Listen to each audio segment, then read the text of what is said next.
Hi guys, good morning. Second time আপোনালোকক সবকে স্বাগতম জনাইছো। সো এতিয়া মোৰ লগত আছে সৰু কোনমানি মানে টিকট মানে মোৰ লগত পলি এটা আছে, কিন্তু তাৰ যদি কথাবোৰ যদি শুনে নহয় মানে আপোনাৰ মূৰ নষ্ট হৈ যাব। সো ব্লগ আৰু এয়া মোৰ লগত আছে সৰু টিকট মানে মৰম লগা। তোমাৰ নামটো? আৰু মানে কথাটো এনেকে 62টা মানে ৰাষ্ট্ৰপতি বা প্ৰধানমন্ত্ৰী বা মানে সব কথা ক'ব পাৰে, মানে একফালৰ পৰা খুৰীয়ে সুধি যাব আৰু কৈ যাব চক আৰু চক মানে 3 বছৰ হৈছে স্কুলো লগোৱা নহয়, কিন্তু মানে কেনেকে ক'ব পাৰে চক নাহে। মইনা তোমাৰ প্ৰশ্নবিলাক মই সুধি যাম, কৈ যাবা দেই। এতিয়া তুমি কোৱাচোন, তোমাৰ মৌজাৰ নাম কি? তোমাৰ জিলাখনৰ নাম কি? তোমাৰ ৰাজ্যখনৰ নাম কি? তোমাৰ দেশখনৰ নাম কি? মৰাণ সমষ্টিৰ বিধায়কৰ নাম কি?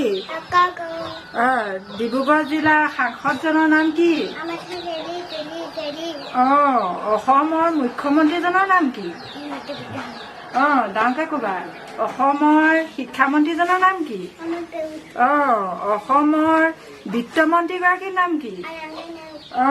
অসমৰ বন মন্ত্ৰীজনৰ নাম কি? অসমৰ কৃষিমন্ত্ৰীজনৰ নাম কি? অসমৰ সাংস্কৃতিক মন্ত্ৰীজনৰ নাম কি?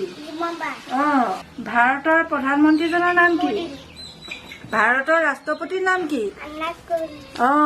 ধুনীয়া হৈছে দেই। ভাৰতৰ গৃহমন্ত্ৰীজনৰ নাম কি? ভাৰতৰ প্ৰতিৰক্ষা মন্ত্ৰীজনৰ নাম কি? আমেৰিকাৰ ৰাষ্ট্ৰপতিজনৰ নাম কি? অসমৰ ৰাজ্যপালজনৰ নাম কি? অসমৰ জন্তু কি? ভাৰতৰ ৰাষ্ট্ৰীয় ফুল কি? এই চক মানে ক্লাছে যোৱা নাই, কিন্তু কি বুলি ক'ম আৰু বিদ্যা আচৰিত টেলেণ্টেড ল'ৰা। অসমৰ ৰাজ্যিক জন্তু কি? ক'ত পোৱা যায়? অসমৰ মুঠ জিলা কেইখন? অসমৰ ৰাজধানীৰ নাম কি? ভাৰতৰ ৰাজধানীৰ নাম কি? ভাৰতৰ ৰাষ্ট্ৰীয় পক্ষী কি? ভাৰতৰ ৰাষ্ট্ৰীয় খেল কি? ভাৰতৰ ৰাষ্ট্ৰীয় জন্তু কি? ভাৰতৰ ৰাষ্ট্ৰীয় ফল কি? ভাৰতৰ ৰাষ্ট্ৰীয় প্ৰতীক কি? ইয়াক কোনোবাই শিকাইছিলে নেকি সৰুতে?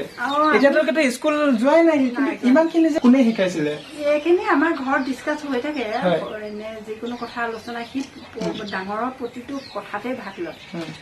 আমিও তাৰ দেউতাক নাই, গতিকে সেইকাৰণে আমিও তাক যথেষ্ট গুৰুত্ব দিওঁ। দেউতা কিবা বেমাৰ হৈছিলে নেকি? দেউতাক এক্সিডেণ্ট হৈছিল। নদী কি? অসমৰ পুৰণি নাম কি? লোকসভাৰ সদস্যৰ অধ্যক্ষজনৰ নাম কি? বিধানসভাৰ অধ্যক্ষজনৰ নাম কি? অসমৰ ডাঙৰ জিলাখনৰ নাম কি? অসমৰ সৰু জিলাখনৰ নাম কি? অসমৰ বিহু কেইটা? এবছৰত কিমান দিন থাকে? 1 বছৰত কিমান সপ্তাহ? কাক কোৱা হয়? ৰূপকোঁৱৰ কাক কোৱা হয়? আহোমৰ প্ৰথম ৰজাজন কোন? আহোমৰ প্ৰথম ৰজাজন কোন? স্বাধীনতা দিৱস কেতিয়া পালন কৰা হয়? হ'ব দিয়া। আৰু এয়ে আছিলে কোনমানি একদম টিকট মানে মৰম লগা। গৰম উঠিছে, তাৰ কাৰণে ই অসজাও পাই আছে। তোমাৰ গৰম উঠিছে ন? নামটো এবাৰ কৈ দিয়া। ভাবিছো দেউতাক নাই কাৰণে আমাৰ লগতে ৰখাইছো, ৰখাই পেলাই তাক এইবিলাক যিমানখিনি তাৰ আগ্ৰহৰ ওপৰত ডিপেণ্ড কৰি তাক এজন সুনাগৰিক কৰি তুলিব বিচাৰিছো। আৰু সি যাতে নিজৰ ভৰিত নিজে থিয় দিব পাৰে, কিমান দূৰ পাৰো সম্ভৱ নিজে আশা কৰিছো আৰু তাক ভাল মানুহ বনাবৰ কাৰণে।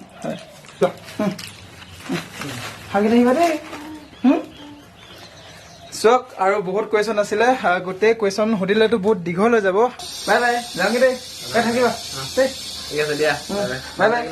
বাই বাই দিয়া, এইফালে দিয়া, বাই বাই দিয়া, বাই বাই, যাওঁগে দেই।